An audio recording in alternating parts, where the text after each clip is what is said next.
on Sports Central tonight. First win. Superb attacking bowling by the Sri Lanka A team secures an easy win over Hong Kong A at the Asia Cup Rising Stars 2025 played in Qatar, marking Sri Lanka's first victory of the tournament after an opening loss to Afghanistan. For Sri Lanka A, registering their first win at this DP World Asia Cup Rising Stars 2025, winning it by 7 wickets. Youth League. The 18th Under-15 Sri Lanka Youth League cricket tournament gets underway tomorrow, organised under the National Pathway Programme to provide a platform for youth to reach the national stage. Tyre limit.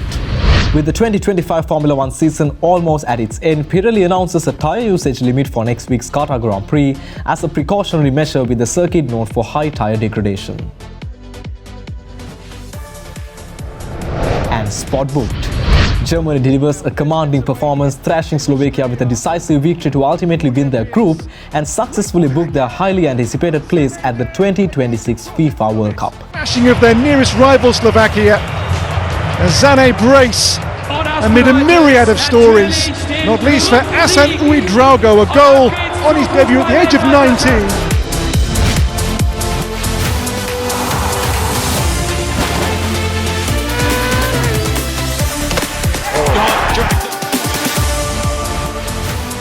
From Studio 24C, this is Sports Central.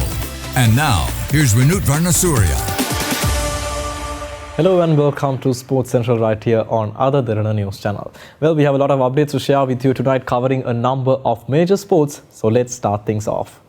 Sri Lanka has named Dasun Shanaka as the captain for the Tri-Nation T20 International Series in Pakistan. He has been given the responsibility following the withdrawal of Charit Asalanka from the tour due to illness. Meanwhile, fast bowler Asitha Fernando will also return home due to illness. Sri Lanka cricket selectors have named middle-order batter Pawan Ratnayaka in the T20 squad and he is expected to take Charit Asalanka's place in the team.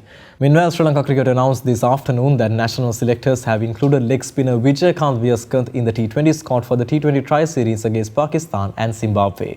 He will travel to Pakistan directly from Qatar, where he was part of the Sri Lanka A team competing in the Asia Cup Rising Stars tournament.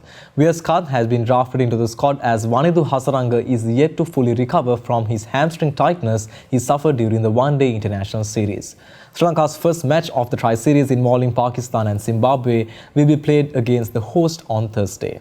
With that, the squad will be Dasun Shanaka, Pathum Nisanka, Kusal Mendis, Kusal Pereira, Kamil Mishara, Kamidu Mendis, Pawan Ratnayaka, Banuga Rajapaksa, Janit Lienake, Vijayakanth Viyaskant, Mahish Theekshana, Dushan Hemanta, Dushmanta Chamira, Nuwan Tushara and Eshan Malinga. Superb attacking bowling by Sri Lanka A team secured an easy win over Hong Kong A team in the match 7 of Asia Cup Rising Stars 2025, which is played in Qatar. This victory marks Sri Lanka's first of the tournament following a loss to Afghanistan in their opening clash. Steps out.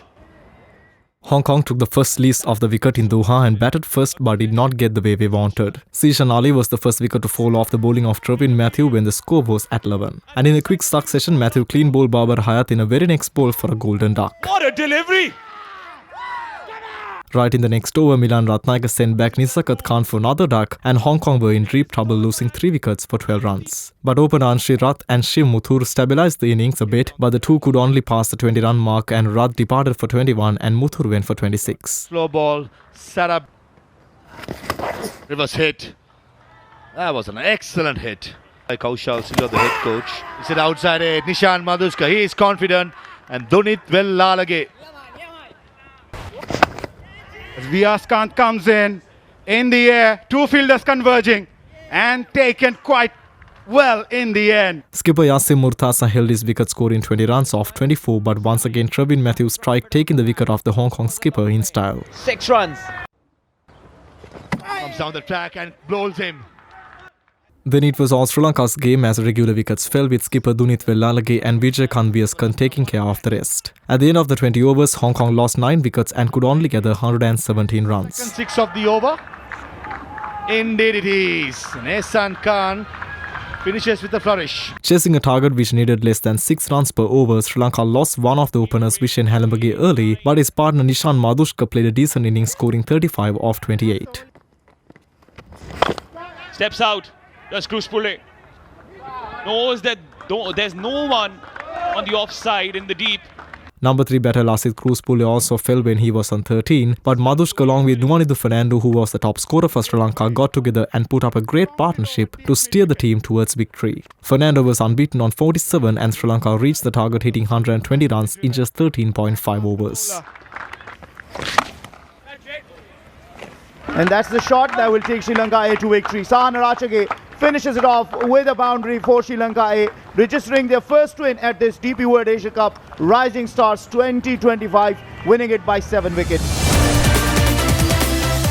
Sri Lanka's rugby community is saying goodbye to one of its most celebrated figures as national captain Tharinda Ratwatte announced his retirement, closing a remarkable journey that began in 2006 at Trinity College and reached its peak as the leader of the national team. Ratwatte began his rugby career at under-12 for Trinity College, Kandy in 2006 that culminated in the ultimate honour of leading his country, an achievement that speaks volume of his commitment, leadership and passion for the game.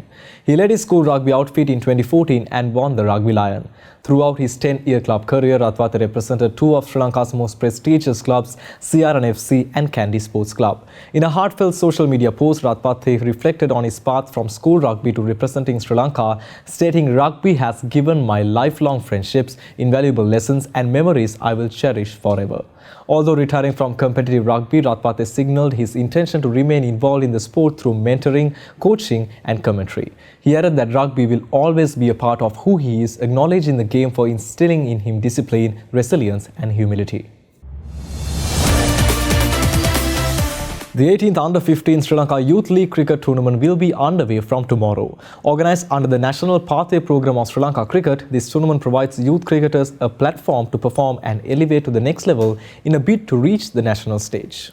The Under-15 Sri Lanka Youth League Cricket Tournament, which is played in a 50-over format, consists of 5 Super Provincials teams: Colombo North, Colombo South, Dambulla, Galle and Kandy. The matches will be played across 5 grounds in Colombo from the 19th to the 28th of November 2025. The semi-finals will take place on the 26th of November and the finals on the 28th of November at the Thurston College Cricket Ground, Colombo. You play the Under-15 tournament and then you have your districts. We have a whole countrywide network. So what happens is you have district selectors, you have district coaches, you have provincial coaches, provincial selectors. So all these boys get picked through that particular structure. So once they come through that from the high performance center, what we do is there is a Under-15-17 national cricket coach with a couple of coaches with him. So what we do is we have two large pools comprising of about 25-30 players each. So these boys' age groups are looking at the World Cups. You must understand the Under-19 World Cup is held every 2 years. So what we do is we try to keep those two pools running whatever way we can, despite their studies and training in schools island-wide. It's logistically a nightmare, but we still try to keep those running by having 2 pools. So now you will see there is a squad going for the Under-19 World Cup in December or first week of January. So we have 2 other age group squads running simultaneously who are at under 15, 16, 17 years old. So that's how that operates. The men's and women's finals of the Hardcourt Tennis Championship organised by Sri Lanka Tennis Association will be held at the SLTA courts in Green Park tomorrow morning. Anaya Norbert will take on Vinitha Dharmaratne in the women's final, while Apna Pereira will battle with Ashen Silva in the men's final. The semi-finals of the Men's Hardcourt Tennis Championship organised by the SLTA were held yesterday. In the first semi-final, top seed and national champion Apna Pereira outclassed Methven Vijayamana convincingly. Pereira, who relied on baseline control, defeated Vijayamana 6-1, 6-1 to book his place in the final.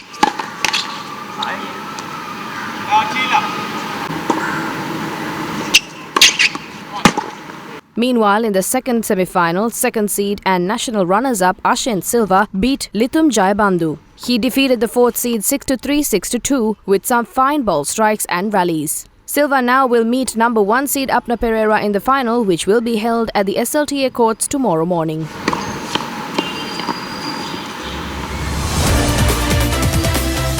Let's head to a short commercial break. You're watching Sports Central right here on Other Derana News Channel. We'll be right back.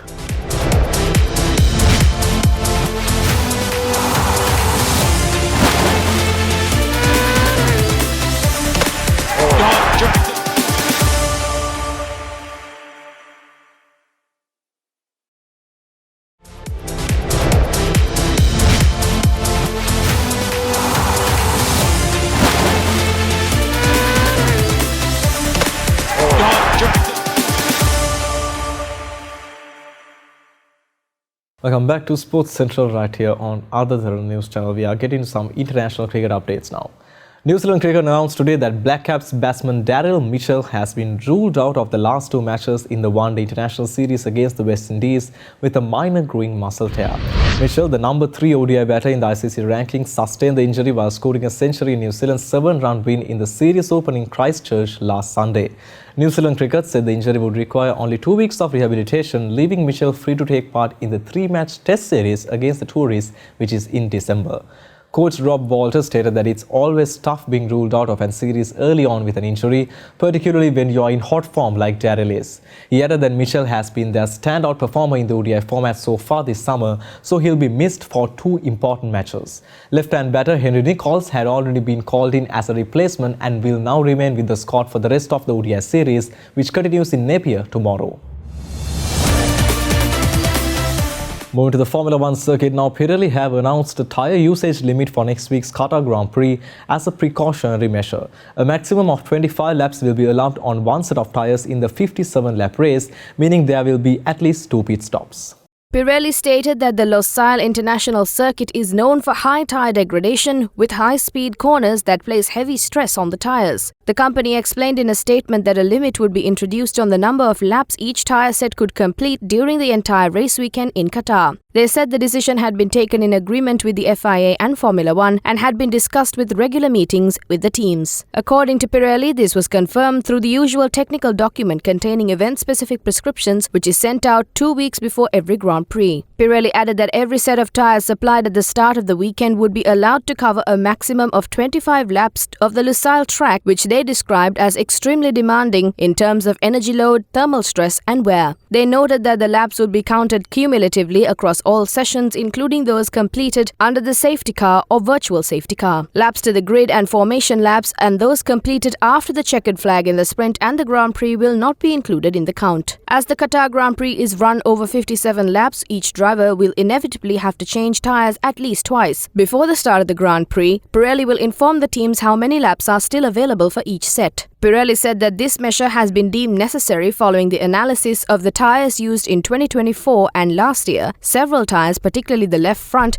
had reached the maximum wear level. These conditions combined with the high lateral energy had increased the structural fatigue of the construction. They also added that a similar precautionary measure has already been introduced at this track in 2023, although that was for different problems which are now resolved.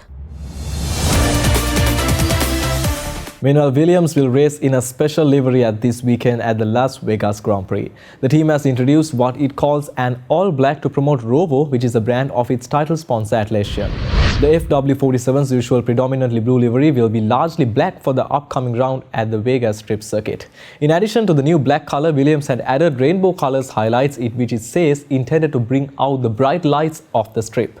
Other teams are expected to reveal special liveries for Formula 1's showpiece event in Las Vegas, one of 3 rounds to take place in the United States. Sauber and Racing Bulls have already indicated on social media they will do the same.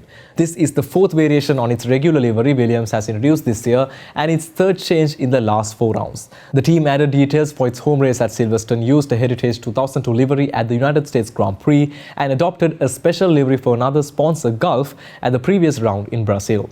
Williams changed its liveries for both the previous 2 races in Las Vegas as well.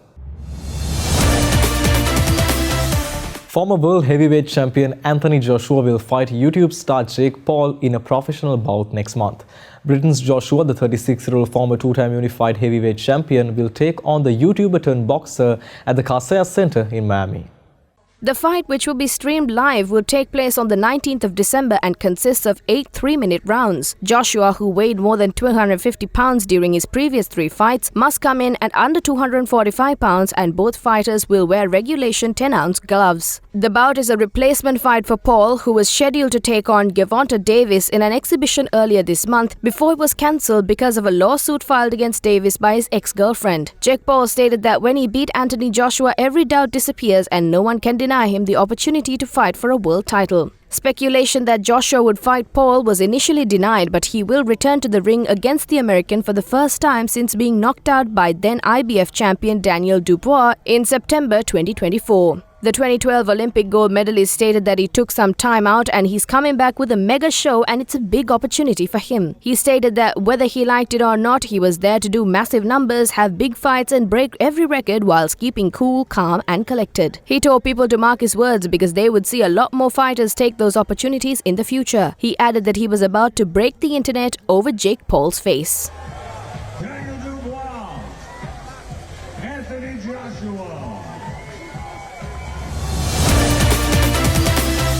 Let's head into another short commercial break. You're watching Sports Central on Ada Derana News Channel.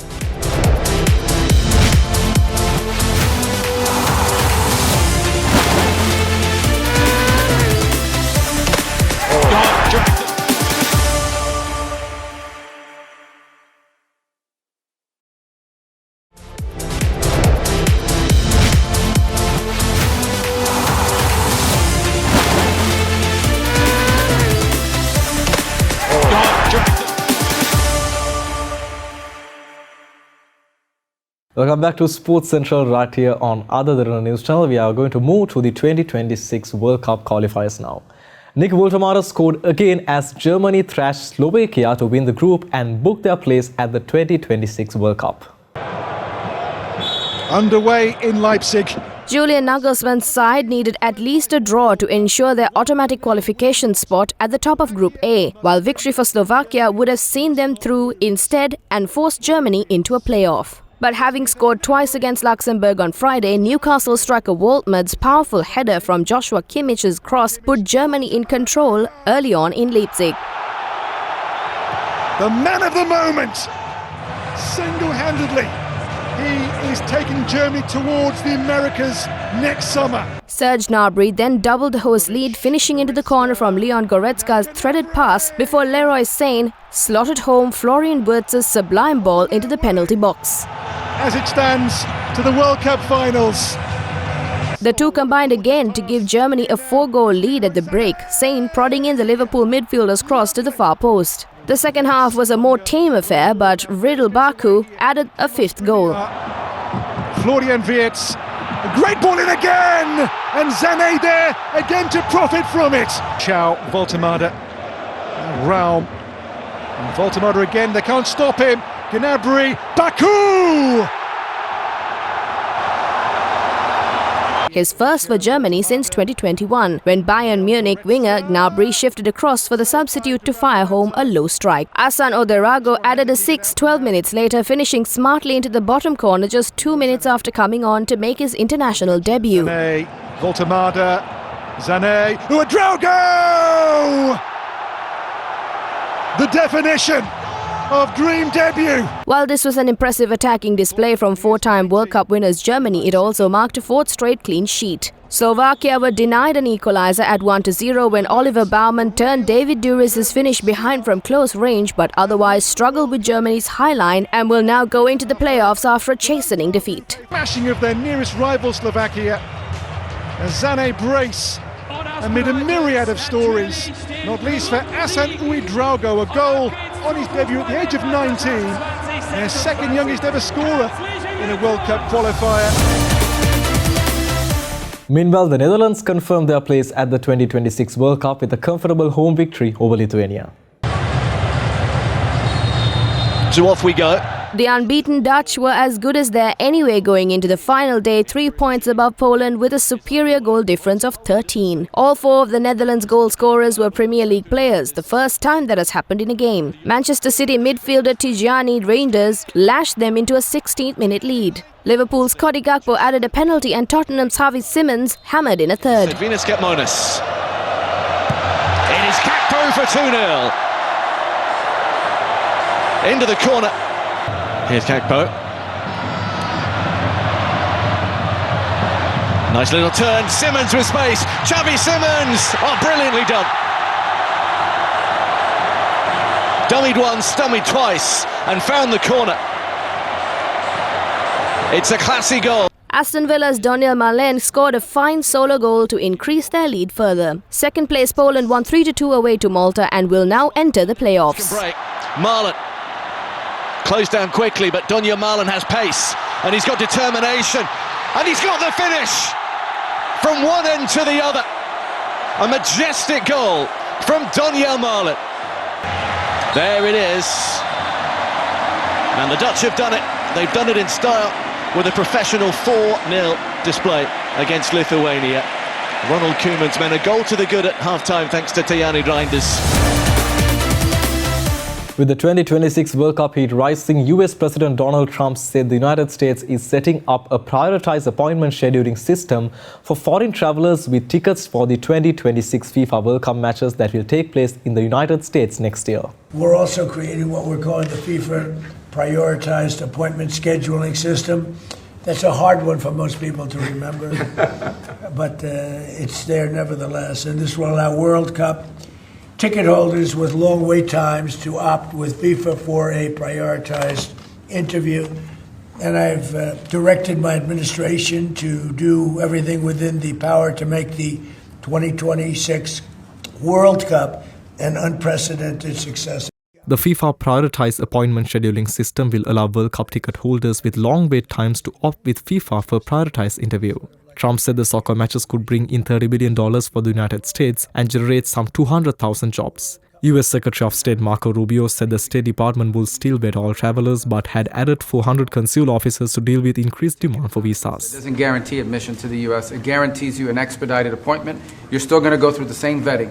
We're going to do the same vetting as anybody else would get. The only difference here is we're moving them up in the queue. We're moving them up faster. But my advice to everyone that's watching around the world is if you intend to come to the games, you have to have a ticket.